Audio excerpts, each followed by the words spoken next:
Hello, my name's Tim Shoebridge. In this video we're going to take an initial look at this rather wonderful looking instrument behind me. It is the GRP Synthesizer A4.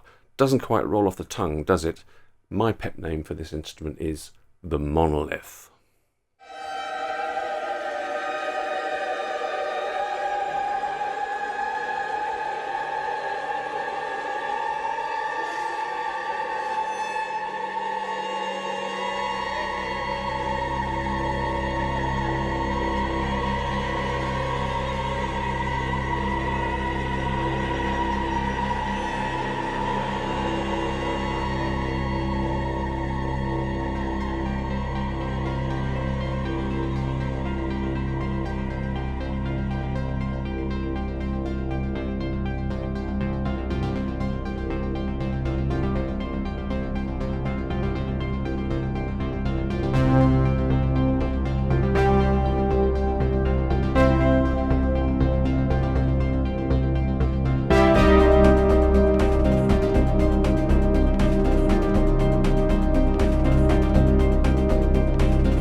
So why monolith? Because I just can't resist reaching out and touching it. It is just a beautiful looking instrument. I remember when I bought it, unpacked it, put it on my kitchen table, I just couldn't stop looking at it.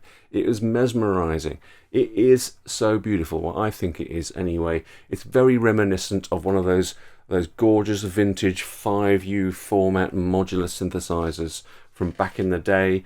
But it's not modular, it's not even semi-modular really. There is a small little sort of patch point area down here on the bottom right, but that is kind of some ins and outs. It's not really for patching, well, it's not for patching internally. It's kind of a fixed architecture here, which is why there are so many controls. So if you want to route some audio or do a modulation, then you've got controls here. They're all fixed behind the scenes, and then you use controls to determine what modulations you want. That's why there are so many controls in here, a lot more than you would find on a modular synthesizer. But the look of it is beautiful. GRP are a boutique company in Italy. Everything is hand soldered, hand assembled, hand calibrated. I mean, even the casing here, it's just gorgeous wood. I read somewhere that the guy that makes the cases used to be a violin maker, something like that. I mean, it really is a work of art, but is it a good instrument? That's what we're going to hopefully find out.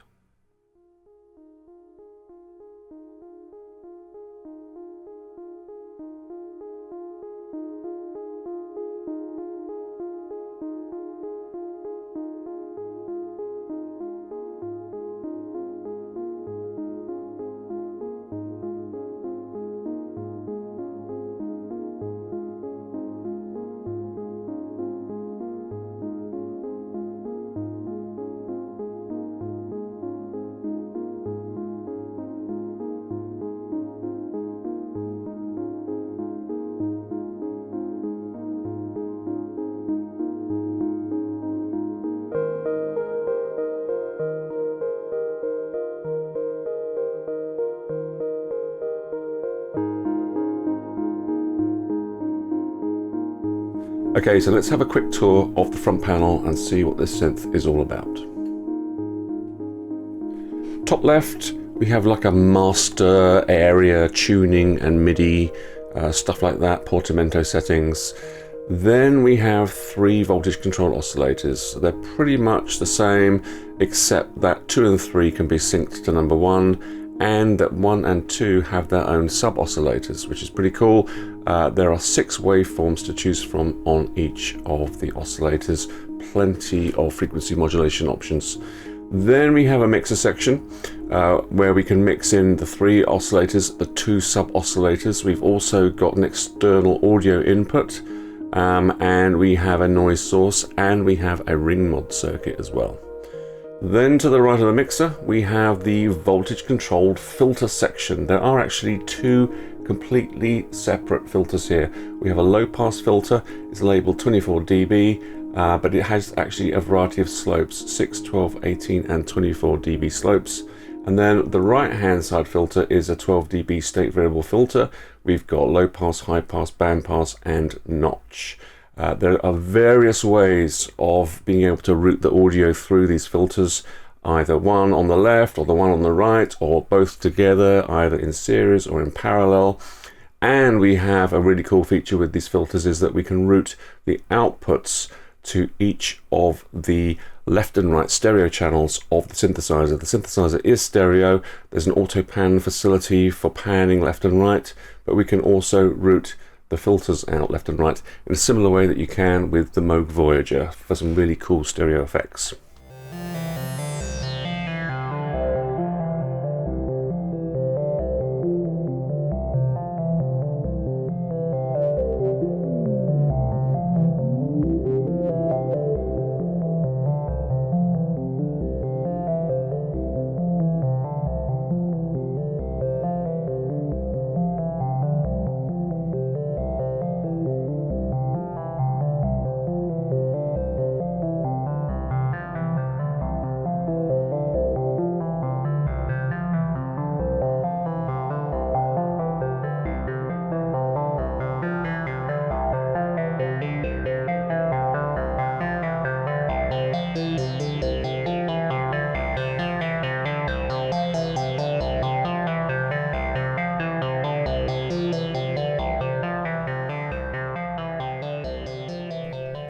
Then below the filter section, well actually sorry, still talking about the filter section, we've got an envelope generator here specifically for the filter section, but you can use it to modulate other things. It's an ADSR filter envelope generator, sorry, but it does have a hold control and it is loopable, and so the sustain portion has got a time control for how long that sustain holds before it loops around again. So it's a very comprehensive envelope generator, and each of the filters has its own envelope amount control. Below that we have the VCA section. It is basically just another ADSR envelope. This one is loopable as well. To the right of it we've got a stereo main volume control, and to the left of it, as I pointed out before, there's an auto pan feature for panning left and right in the stereo field. To the left of that we've got an envelope follower circuit here, which is using the external audio input.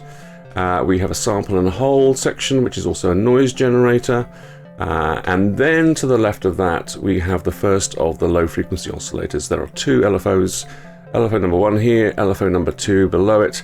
As you can see, the controls are quite different. They've got different capabilities. LFO number 1 has got the most capabilities as an LFO. It has got a choice of 5 waveforms, and you can also modulate the speed of it from a whole load of different modulation sources. So it's a really cool LFO. The one below it, LFO number 2, is a lot simpler, but it's not just an LFO, it's actually a modulation bus. There are 2 waveforms which are LFO waveforms, but there's a whole load of other modulation sources that you can then route through this circuit here to various modulation destinations with their own dedicated controls at the bottom. Then all along the bottom here, most of it is taken up by the sequencer section. It's a very comprehensive and powerful sequencer. There are 2 sequencer lanes of 8 steps each, or you can configure it to be one single 16-step sequence. Obviously you can do things like set the sequence lengths to different lengths, you can skip, hold, etc. It's a very comprehensive sequencer, as I've said before. You've got a whole range of different clock divisions here, ways to synchronize it, directional controls, forward, back, left, right, up, down, random, who knows what goes on in there. It's very, very cool. The sequencer section is the one section that I've actually spent the least amount of time with. I've put together basic sequences, but there's a whole load of stuff going on here which I really need to get into, and I haven't had the time so far, which is one of the reasons why I'll cover the sequence section in another video. Finally, bottom right, we've got a connection section. This is a bunch of different patch points to connect to the outside world. Basically, we can put CV and gate in, get CV and gate out. We've got clock in, clock out. We've got the external audio in. We've got the stereo audio output, that kind of thing. It's not, as I said at the beginning of the video, this is not a semi-modular synthesizer. You can't use patch points to set up modulation routings within it, but you do have a fair amount of connectivity to the outside world down here.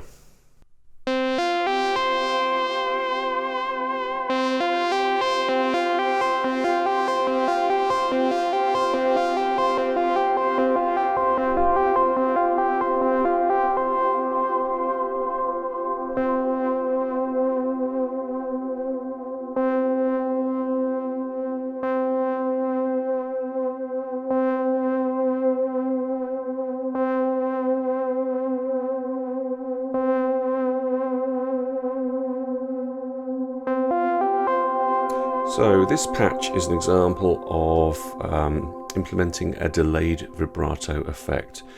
The vibrato is not there all the time, it comes in after a small delay. Now the way I've achieved this is to use LFO number 1 for the vibrato effect. I've got a triangle wave selected for it. And you'll see here that I've got it dialed in a little bit to do pitch modulation, frequency modulation of my oscillators. Now the delay is implemented by using the shaping control, or the controller, I would rather call it.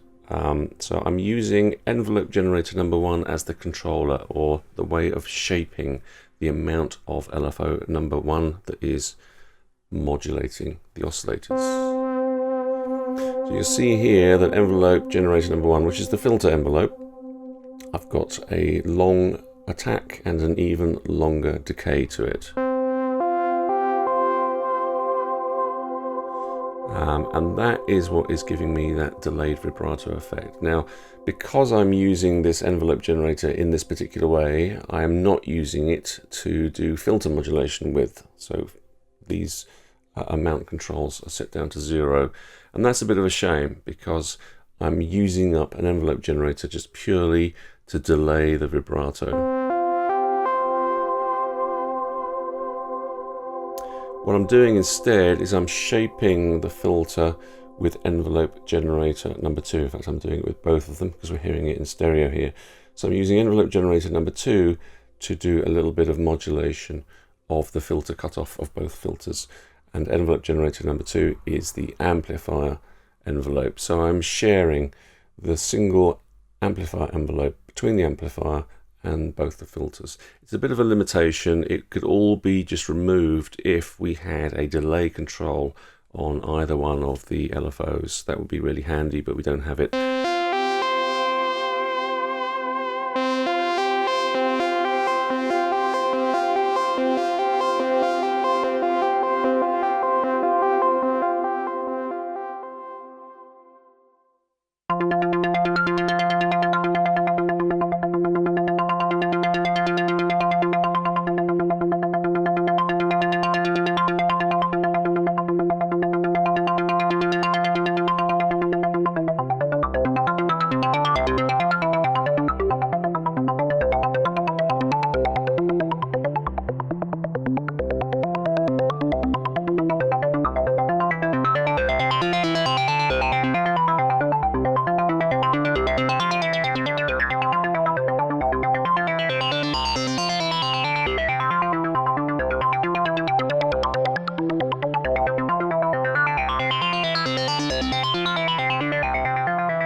Okay, let's have a look at the filter section. Now, on a subtractive synthesizer, the filter section is the heart of the synthesizer.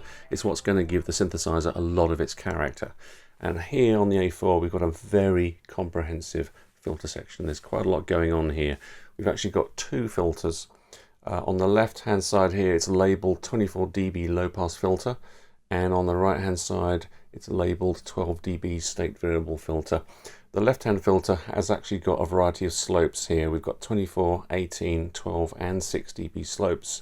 And the state variable filter, we've got 12 dB high pass and low pass. We've got 6 dB band pass and notch.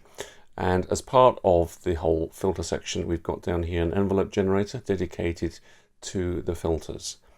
So let's have a listen to the low pass filter first. One thing I should mention is there's a whole load of different ways of routing audio through these filters. We could just listen to the 24 dB filter on its own, or the 12 dB state variable filter on its own, or we can listen to them together, either in series or in parallel. And then with this little switch here, we can actually route the outputs from the filters directly to the left and right output channels of the synthesizer, so creating a stereo effect in a similar way that you can on a Moog Voyager, for example. So we'll come to that a little bit later on, but let's just listen to the 24 dB filter on its own. So I've got a sequence playing on the sequencer, very, very simple, and let's listen to the sound of the 24 dB filter, first of all with no resonance.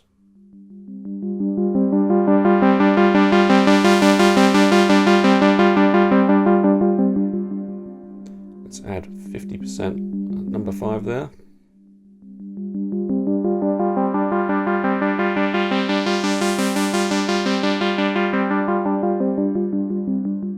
Let's go to number 6.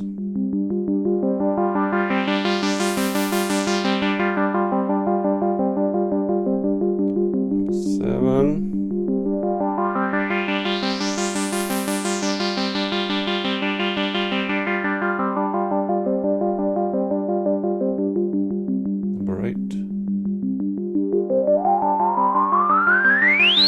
Now we are self-oscillating, so let's just dial it back a little bit, say 7.5.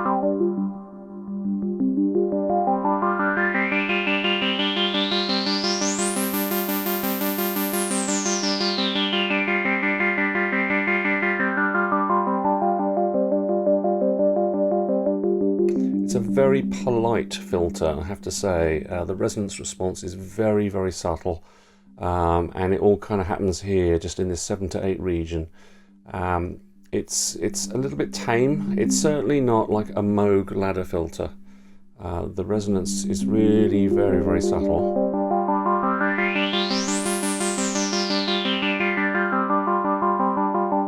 I've heard of people online sort of describing it as a very clean and modern sound. I guess that's one way of describing it. Let's listen to the 12 dB state filter as a comparison. We'll listen to it in low pass mode. So I'm going to switch over to that. So first of all, no resonance.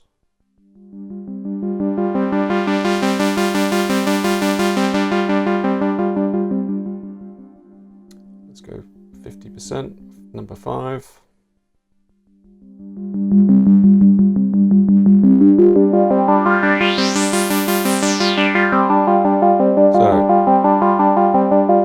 See the overload LEDs come on, and there's a lot of clipping there. It's quite buzzy.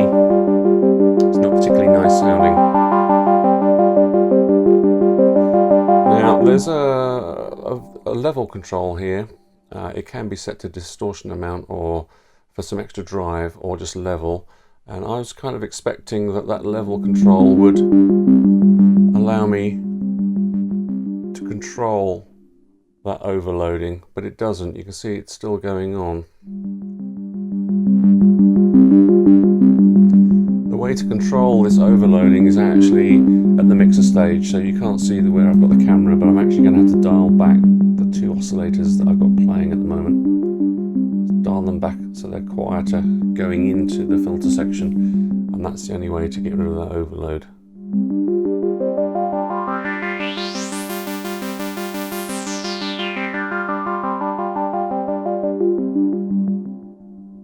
Got to number 6.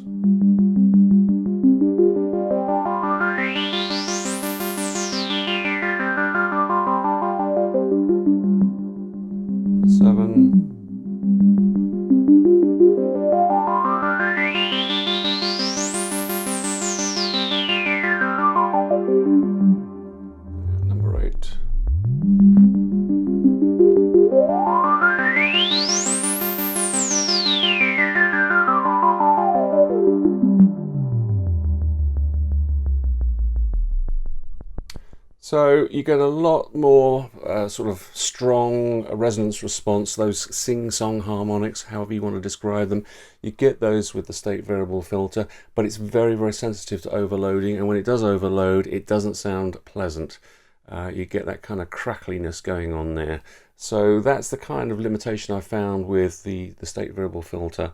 Whereas the low-pass filter on the left, it's a lot more subtle if you want to get any kind of resonance response out of it. Let's just have a little listen to the bandpass while we're here.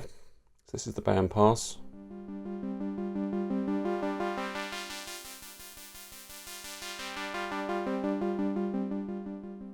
Let's add some resonance in. Number 5.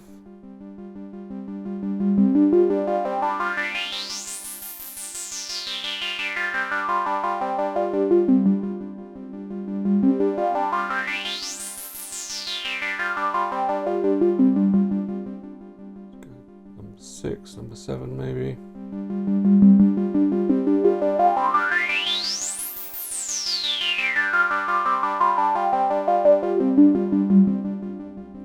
Sounding filter.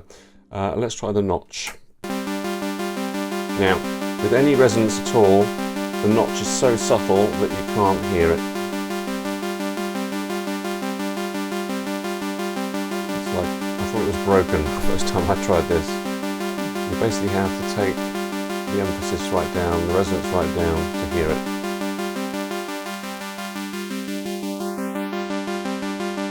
And it's all around here, this section.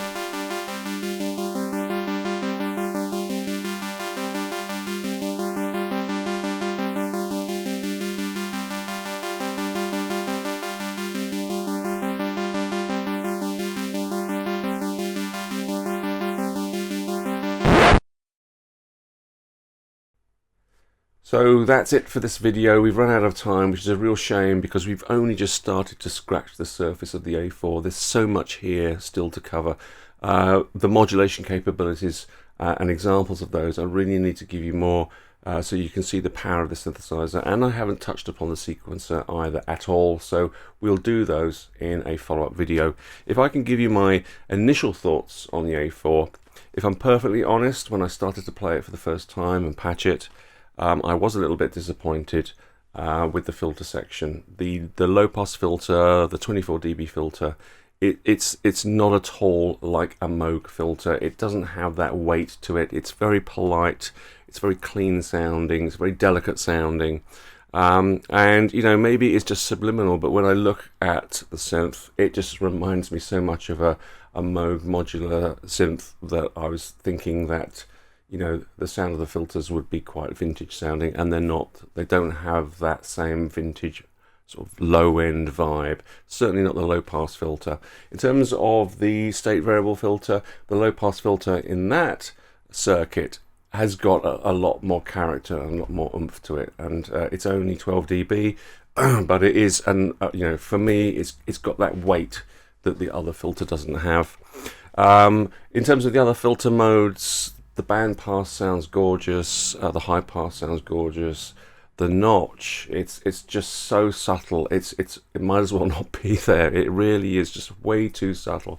Now it might be that it's my particular synthesizer. Maybe it needs recalibrating, adjusting in some way. I don't know, but you know, I had to get used to those filters. I honestly did, and find ways to come up with patches that I liked, and I have got to that point.